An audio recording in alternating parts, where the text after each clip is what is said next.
তোফায়েলকে নিয়ে কথাটা বলা শুরু হয়েছিল।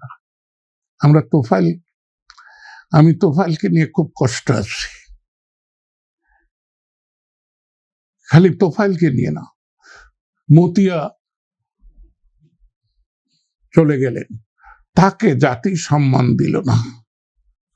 মতিয়ার মতো নারী বাংলাদেশে কয়জন আসবে? আর এই জাতির জন্য তার যে অবদান, আজকের নারী জাগরণের